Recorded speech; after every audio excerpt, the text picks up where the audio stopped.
episode of the Fanzone podcast. Your home for all things Bolton Wanderers, up the Trotters, the Northwest's #1 podcast. Good evening and welcome to another episode of the Fanzone podcast. Tonight, the preview show, of course, we are joined by Elm Park Royals, more specifically Matt, as you can see on the bottom right-hand corner of your screens. Thank you, Matt, for joining us tonight. Lovely to be on. Thanks for having us. Wonderful. Just so we can let the viewers know, people who are watching live on YouTube, you may very well see there's 4 windows this evening. Please take notice of the one in the bottom left-hand corner. That is Matt's audio link. And that's all you guess you really need to know about it, I'd say. Matt, is that fair to say? It is. I couldn't duplicate myself twice, so because that would be just too much. So yeah, my laptop's doing lovely laptop things and not working properly. So yeah. So we'd much rather have Matt's audio than just Matt's face on its own. With all due respect, Matt, I'd completely agree. I don't get why you've got my audio, to be fair, in itself. So. No, thank you very much for joining us tonight, Matt. Greatly appreciated. Of course, tonight's episode is sponsored by Loving My Socials. Be sure to head over to Loving My Socials to learn more about them and the great stuff that they do in terms of design work and general kind of social media work, as well as business work as well. So yeah, let's get stuck into tonight's episode. Before we do, though, of course, I want to pay homage, I guess, to the people in the live chat. Thank you very much for joining us tonight. There's currently, what we're looking at, 54 people watching us, and a decent percentage of those watching on YouTube, 21 to be precise. So thank you. Good evening to everybody who's joined us. Laura, Leslie, Brad, Danny, Lee, thank you very much. Lee, channel member as well. Absolute superstar. Thank you very much for that. Greatly appreciate it. But yeah, obviously we've got a lot of pressing matters to discuss, stuff that we've delved into already this week, but keen to learn, of course, more about our guests this weekend, Reading. So let's get stuck into it.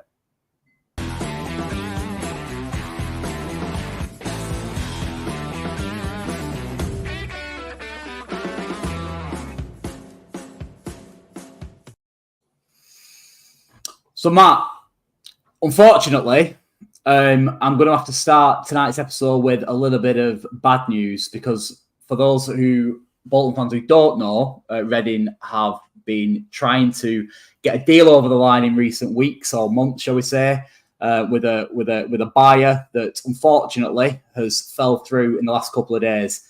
Obviously, we've been through the mire, so to speak, when it comes to financial ownership and ownership of a football club. And that's exactly where you guys are still in at the moment. Do you mind bringing Bolton fans up to speed with your current situation, please, Matt?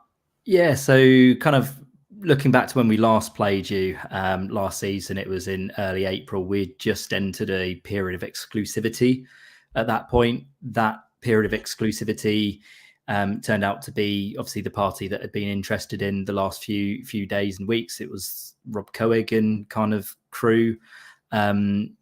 That had just gone on and on over the summer, though. It seemed like it was coming to a happy ending. It seemed like everything was agreed. If you look at Rob Coig's socials, you will kind of see as well, you know, he was posting at the club. He even did a post at a famous Reading bar, the Purple Turtles, saying doing some business. Didn't he have a Reading jacket on? Had a Reading jacket on as well, yeah. And it just turned out to sadly not come through. Yesterday it was announced that deal had fallen through. The club released a statement. It was pretty wordless, as Reading FC statements seemingly are under this ownership. Lots of different rumours have circled around the reasons for why. Some slightly darker than others, seemingly. But then our once chief executive now trying to... It feels bad saying that he's trying to facilitate the sale, because I don't think he is at this point, to be honest. Nigel Howe came and did some interviews today, and to be frank, you could just piss on the paper that he's just done his interview on, because again, just worthless words from a worthless person, to be honest, at this point. And yeah, it's just left us in the lurch, apart from the miracle that the so-called parasite at the top has seemingly found probably about £5 million to one pay back Rob Coig for the loans he put into the club. I read that. Also fund the club going forwards, even though he's not funded it since January, or some even say since December last year. Michael Elise has left Crystal Palace in recent months and gone to Bayern Munich, for Bolton fans who aren't aware of that. And of course, he did play for Reading. I understand, having read the article, or the wordless article that your football club put out yesterday, that a percentage of that money is assisting to run the club for the foreseeable. How far is that money going to stretch, Matt? Nobody really knows, because nobody really knows if that money was used to pay back Rob Coig. Nobody knows whether or not that money is there that's going to be funding the club going forwards, and nobody knows whether or not there's money on top that's going to be funding it. I don't want to sound like one of the club representatives here by saying I don't really know, but it's very up in the air, and I think you'd probably get a different answer from different people that you ask. The club statement seems to suggest that the Dye family, so not just Dai Young, has paid back the money, or it might have been something today that came out. Maybe one of Nigel Howe's pieces that he spluttered out kind of said that. No one really knows. It's an odd situation, really, how money has appeared from nowhere. That Michael Elise money might have covered some of it, but it wouldn't have covered all of it, because it was a 10% sell-on clause for 50 million or so, which he went. So we probably would have. Is that what he went for? Wow. Mm-hmm. So it's a fair chunk. What, 5 million or so for a League One club is a fair chunk of money, but no one really knows the ins and outs of it. No one knows if that's over the period that Bayern pay Palace or what. They're always shrouded in secrecy, these transfers. So yeah, I'm not looking at that as the money that's going to be keeping us going, to be honest. No. Anything to add, Chris? Yeah, I noticed that the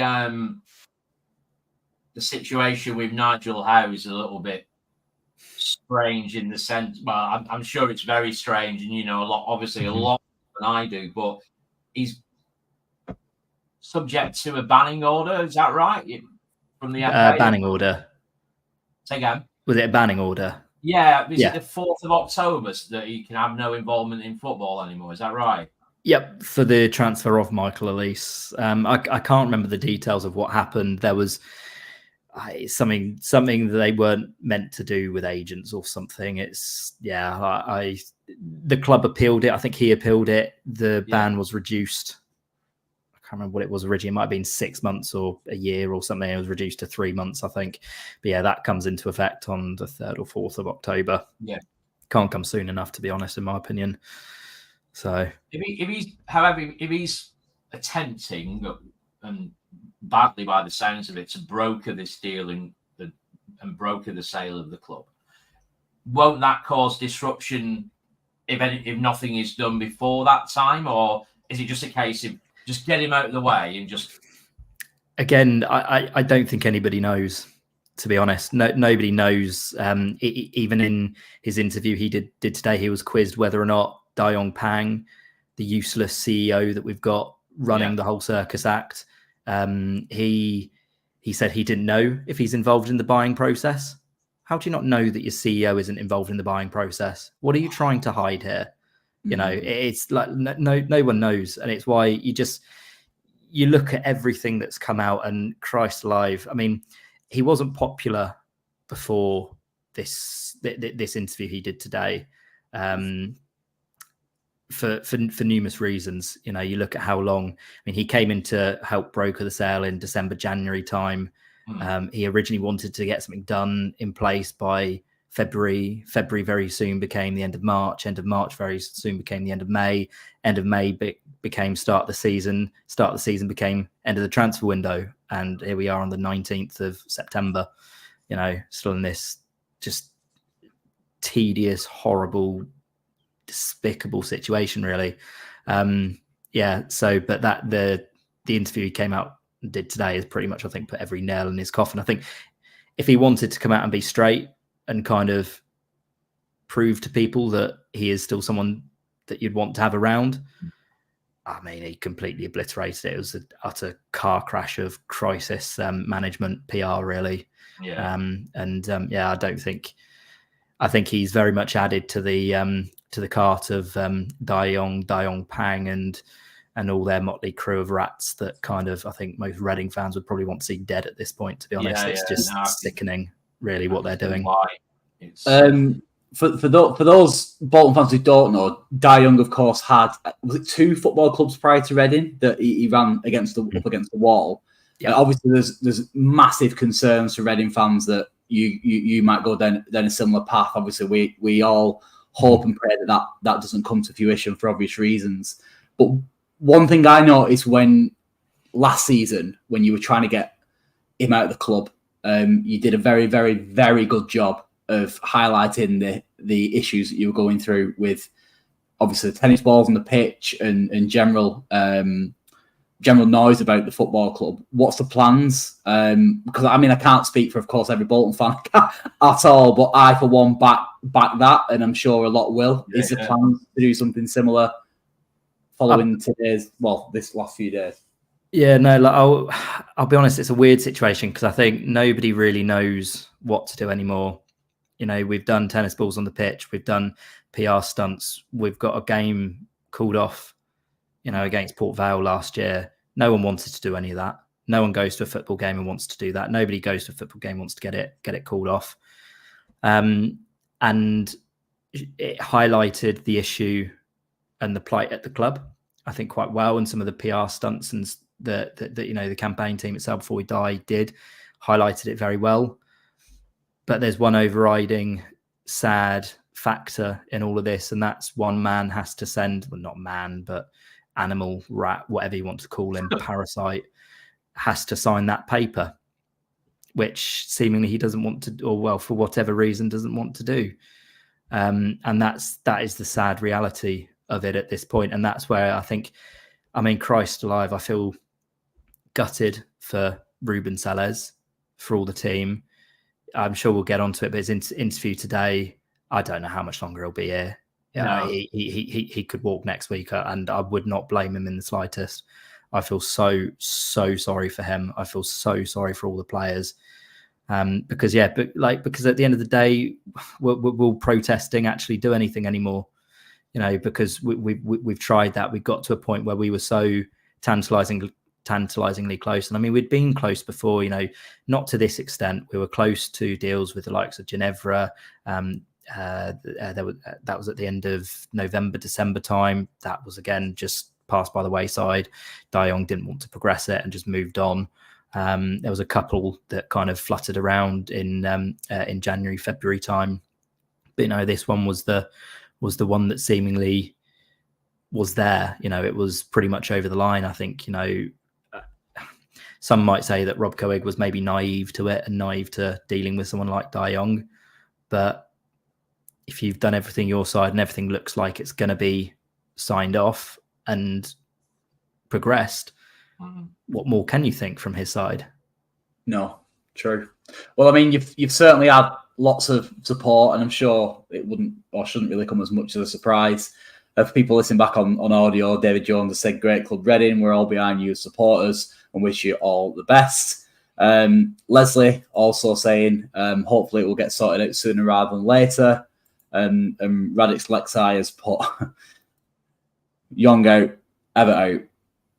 So that's a bit of a... We can have a joint celebration if that happened. Imagine that. Bit of an insight into our current state of affairs for you, Matt. What we will do is touch upon the football side of things, because, of course, you guys have had an okay start to the season, you might say, from a football perspective. All things considered, which, again, highlights the importance of Ruben Sellés, I think, of course, as a coach and someone who's been through the mill, no doubt. And I think from the outside looking especially, has dealt with your situation very, very, very well. But talk to us about the football side of things, then, Matt, if it's any use to you to be able to get that off your chest. I mean, football side has been very good. I think the last game that we had against Leyton Orient, it was a weird game because it was probably the most un-Ruben Sellers performance that we've probably seen. The pressing wasn't there. The passing was just completely off. We couldn't string 3 passes together. It was probably the most 0-0 game against Leyton Orient, being frank, apart from the fact we lost it through just a woeful goalkeeping error. If you want a bit of sympathy from your 4th goal you conceded at Huddersfield, go watch our goal that we conceded against Leyton Orient last week. It was just, it was one of those that was straight at him and somehow still goes in. You have to watch it to kind of believe it, but everything else has been very good. You've got to take into consideration as well and kind of respect the fact that this is a team that we weren't allowed to make any signings over the summer until 10 p.m. on deadline day, where we got 1 loan signing in, again because the ownership situation, the EFL wouldn't let us sign any players until then, literally not on loan, not on freeze. I think they were probably sold a false pretense of that the sale was going to go through. That's what they wanted to do. The club put out a statement the day after saying, it was the day of it, saying they wanted to get the sale over the line before deadline day so we could do a bit of business. Didn't happen, but we got 1 player in. But the job that Ruben has done on the pitch has just been miraculous, really, to be frank, with everything that's been put in his way off the field, the way he's conducted himself on the field, in interviews. Reading fans rate him up there with the Steve Coppells and the Brian McDermotts. Doesn't succumb to surprise at all. Yeah, not at all. And it's crazy though that it doesn't surprise anybody, because it's like you think, blimey, Reading, they finished what was 17th last year. Yeah. Decent start to this season, but mid-table after 5 games. But just everything that he's done for the club has you can't fault it at all. He doesn't deserve an owner like Dai Young. None of the players do, to be frank. Does. Like I say, if they all left tomorrow, cross me, I'd cry myself, I think, to sleep off a bridge somewhere. But it's I wouldn't blame any of them. I wouldn't blame Sellers for leaving. I wouldn't blame the players for leaving. Not to add salt into, or put salt into the wound, or whatever the phrase is. Obviously, over the last few weeks, we've been, well, on the pitch especially, on the pitch full stop, we've had an absolute nightmare. And there's been a lot of calls for Ian Evatt's head. One person that's been mentioned has been Ruben Sellers, for obvious reasons, not only the way he conducts himself, of course, but obviously from a tactical standpoint and what he gets out of these players and whatnot. Can you shed a bit of light on the way that Reading have been setting up under him, and kind of whether or not we can kind of have any similarities to that at all? Utterly dreadfully. He's a dreadful manager. You don't want him. He plays the most defensive football in the world. God, don't go near him. No. You've just done yourself out of that, Matt, because that is exactly what we need with our goal difference at the minute. We'd love that right now. So, when we sign. So Ruben Sellers football. It started off last year as like a 4-2-2-2. In this kind of, Red Bull Leipzig Gegenpress type formation. He was obviously assistant manager of Ralph Hasenhüttl when he was at Southampton, so kind of has that Leipzig education under him, but that really didn't work. And obviously, when you look back to how we started the season last year, yes, there were alternate factors again kind of in it, and Christ, chucking someone like him into his first proper management job under those circumstances, you can look back and you can think, well, I don't think many people could have done much better than bottom of the table after Shrewsbury away. But since then, he changed last year to a 4-2-3-1, and that's almost evolved into a 4-3-3 this season. Plays very high pressing football. When you look at the stats last season and even this season, we're amongst the top 3 teams of winning the ball in the final third. He likes to play on that front foot. He likes to press, counter-attacking, fast football as well. When we had Femi Aziz last year, everything obviously went down the wing. It's a very enjoyable style of football to watch.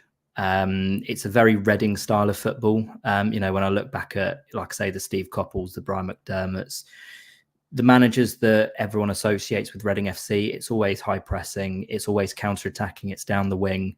It's not this, 55, 60, 65% possession, play out from the back, yap, stand ball. We tried it, didn't work, fans didn't like it. Even though we got to a playoff final, everyone was like, oh, it's just not, it's not Reading, and that showed obviously in crowd numbers under the Stam era.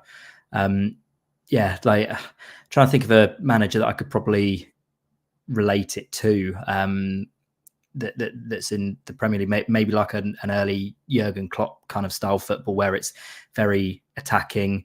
Yes, we've conceded quite a few. Again, a few reasons for that. But last year, games were often high scoring, lots of goals scored.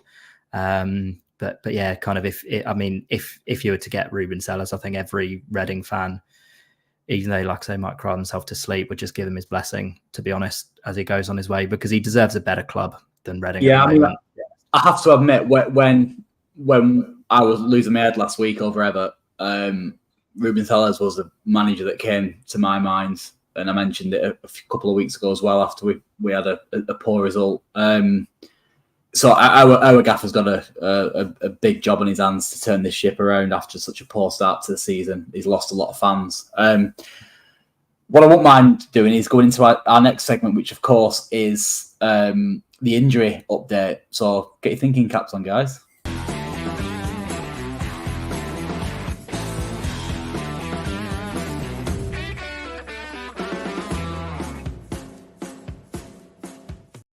We shall start with Bolton Wanderers and, of course, Chris. Chris, can you give not only the Bolton fans but any Reading fans listening a bit of an update on our injury situation, please?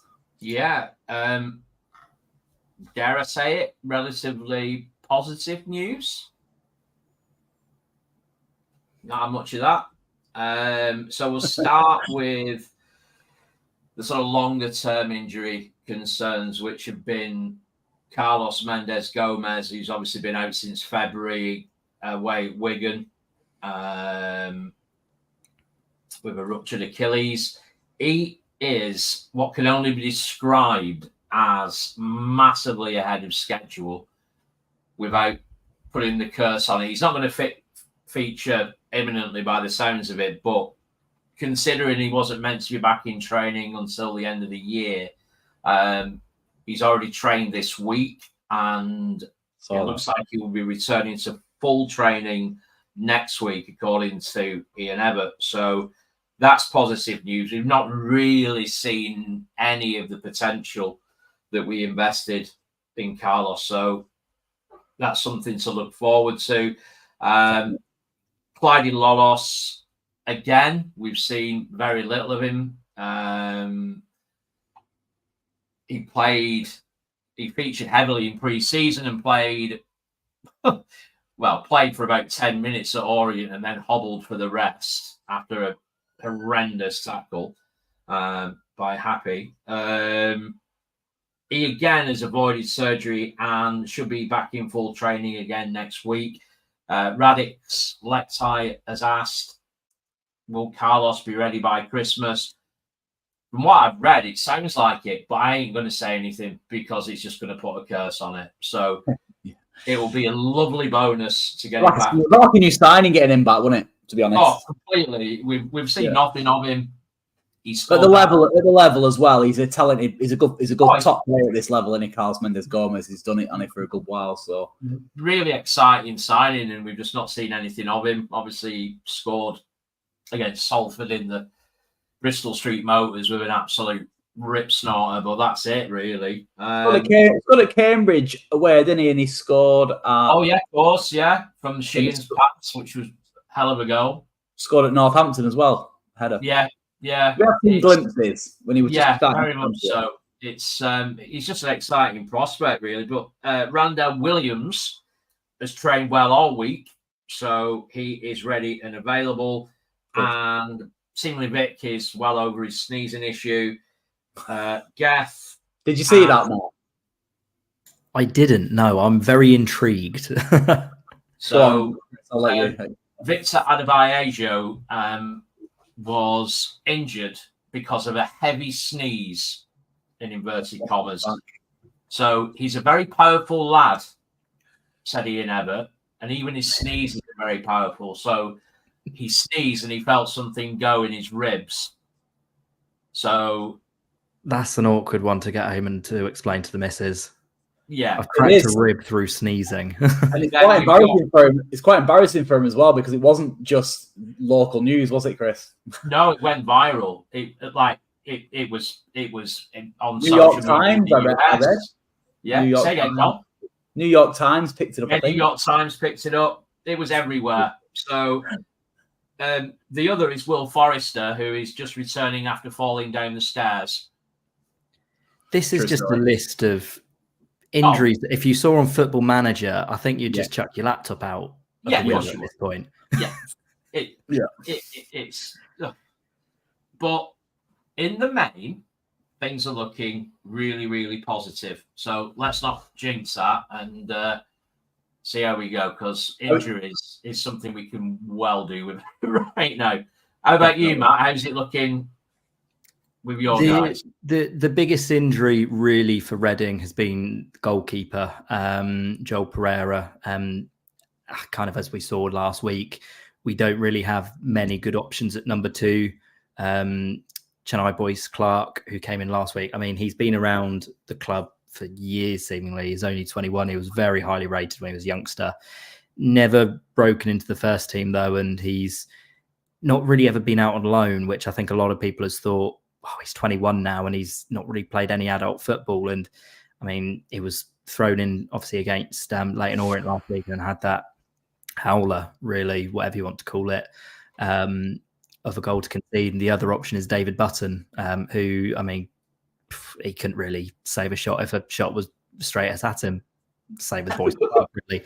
David Button, why does that name ring a bell? Is he was around for a while? West Brom, Brentford. Not a very good goalkeeper. Yeah, I know the name.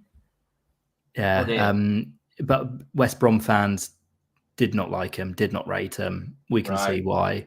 But yeah, so no one really knows if Boyce Clark's going to be starting tomorrow or if they're going to go back to Button. I think most understood why they gave Boyce Clark a go, because he's been around, obviously, the place for so long and never actually had a chance really in the first team.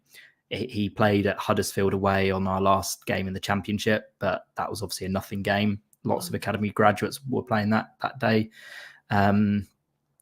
It's just a shame, really, that what happened last week happened, because I think people that have watched him in like the under-21s, more errors have been creeping into his game. And just sadly, you know, he did what he did against Leyton Orient. That's probably the biggest injury. Our captain, club captain, Andy Yeardom's still injured as well. He's had a long-term knee injury, I think it is. It's not like an ACL or anything, but it's just been one of these niggling injuries, really, that's carried over seemingly from the end of last year, just not being able to get it right. It always seems to be one where he's 4 weeks away from returning. Harvey Nibbs, though, recently came back from injury, which is a big boost to us. Obviously, you know, we've got a very thin squad anyway when you look at it. So, you know, 1 injury, 2 injuries outfield, and you're kind of looking about and you think, oh God, who's coming up next, kind of thing. He's returning from injury, which is good. I think we've still got Mamadi Kamara as well, who started the season on the wing for us. I don't think he's returned yet, so he's still out injured. So probably I'd say 3 key injuries for us, and those ones would be the main ones, really. And then just good news with Harvey Nibbs returning. Good stuff. Massive thank you to the 453 people that have watched the episode so far this evening, of which 39 of those are currently watching live on YouTube. So thank you very much to those people who've joined us. If you've not done already, please like and subscribe. That'd be greatly appreciated. This goes a long, long way to help us get into the ears and eyes of all the Bolton Wanderers fans. And of course, we're doing a lot of extra stuff at the moment as well. So be sure to head over to our YouTube channel.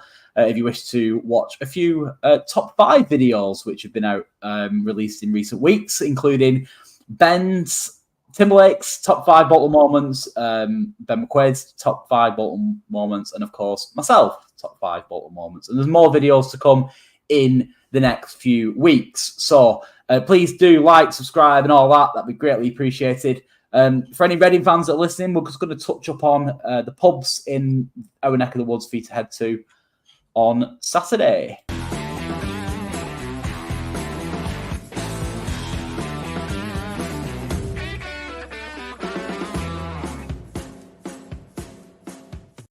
Just realised we are 32 minutes into the preview. Generally try and keep them around half an hour. I'm going to be getting a little bit of a rollicking off HR, I think, for that. So I do apologise. Pub watch. So I'm sure lots and lots and lots of Reading fans have been to the Reebok in the past. I would suspect and be fully aware of the fact that the Beehive at the top of the roundabout is the go-to away pub for away fans. So that's the main one, of course. We do have a fan zone as well. But unfortunately, that is not for away fans. So if you do see the fan zone and you think you won't mind going in there, you have to show your ticket on the gate and they won't let you in, unfortunately. Not a massive fan of that myself, I'll be honest. However, it isn't the biggest fan zone for a crowd of north of 20,000 every week, to be honest. So we start letting away fans in. Home fans won't be able to get in either, so it'd be a bit of a bad do. Obviously, Middlebrook, huge retail park, lots of places to eat and drink as well. I think generally you're all right in them locations, providing that you're not full of Stone Island gear looking for trouble, which I'm sure Reading fans are not that way inclined anyway. So yeah, they're the places to go, eat, drink, and all that jazz. If you are travelling up Reading, safe travels, of course. What are your numbers looking like, Matt? Don't really matter, in my opinion, but a lot of people like to know this type of stuff. But yeah, go on. I'll be honest, I have no idea. Doesn't matter. I doubt it'll be more than 500-600, to be honest. It's we never take that many away from home, being frank. And yeah, I was planning on going up this weekend myself, but just everything that's happened this week, it's bad to say, but I don't think I can pull myself to drive in 4 hours. All the way up. So I've done it 3 times. We drew twice, and obviously we lost last year when I last came up. The one I always remember was a 1-1. It was 2019 or 1920 season, I think it was. No, 18-19 season. Nelson Oliveira scored a penalty, and I think it was your right back who hadn't scored in 7 years. Name has now escaped me who it was. Scored, and I remembered this player for years because he haunted me because of that one goal. We've never done well when I've gone up there, so maybe it's a blessing in disguise that I'm not. Whilst Chris finds out who that is, we'll just roll into it. Jack Hobbs. Oh, Hobbs, sorry. Hobbs, wasn't it? Yes. Oh, my God. Yeah, but to be fair, it was the 92nd minute. Like a cart horse, that fella, centre half, weren't he? It was quite a good goal though from him. I think it was like 20 yards from the far right or something of the box. It was one of those which cross then. Yeah. Whilst talking about previous scores, let's have a little think about the upcoming score this weekend.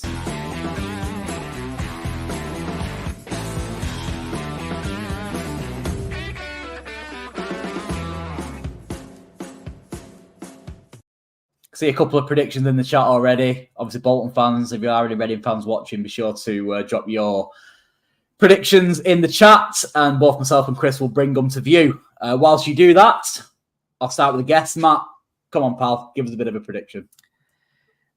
I think had the week have not panned out the way it has panned out, I'd probably be a lot more optimistic. Just sadly, the way that Ruben sounded in the press conference today, he sounded a broken man, to be honest. And I it's hard to sympathise really with or you can't not sympathise with him really, in the situation. And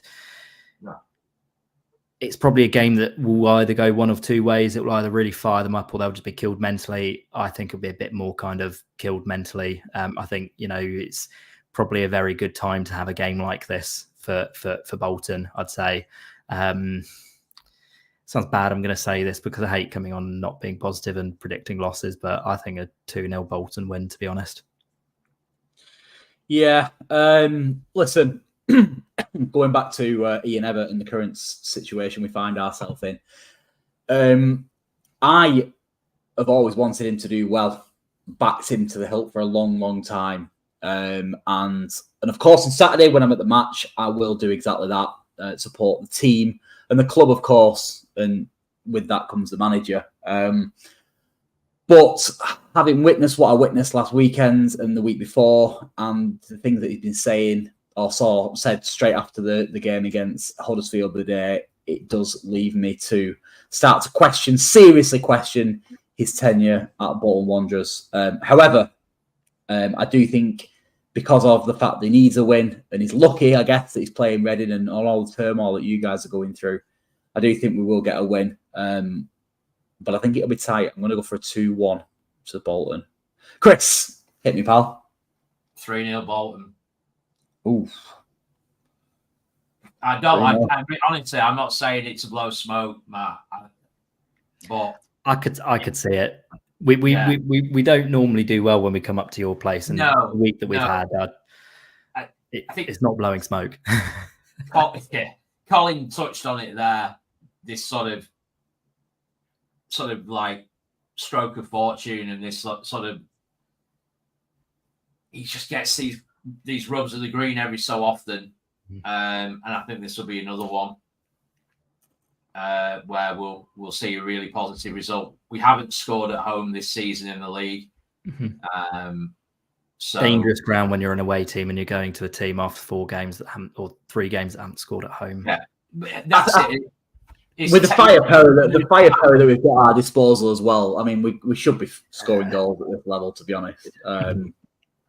Do you think Evatt could change it around? Do you see him pulling it around? It's probably one that I think you'd probably get a different answer from any Bolton fan, I think. But what a question! What fortunes are formation? No, just fortunes. Do you think he'll turn it around and finish the season basically with Bolton?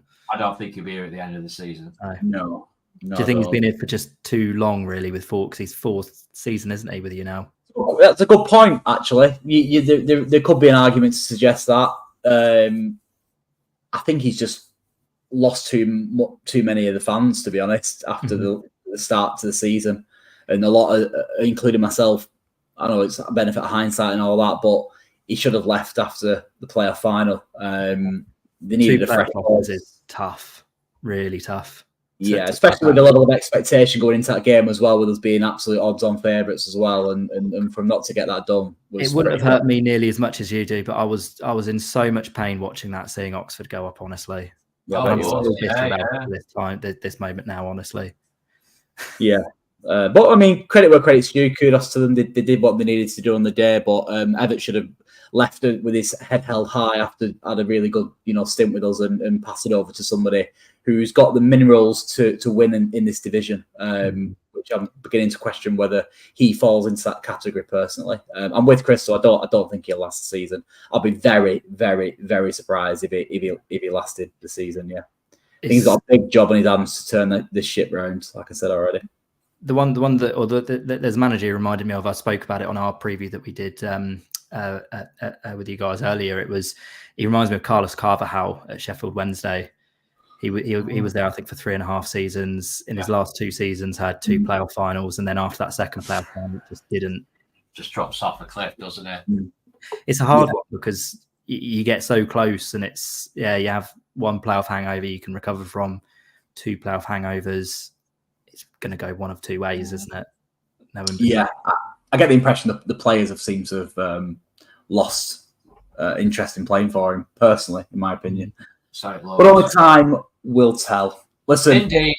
Massive thank you to Matt for coming on. Greatly appreciate it, Matt.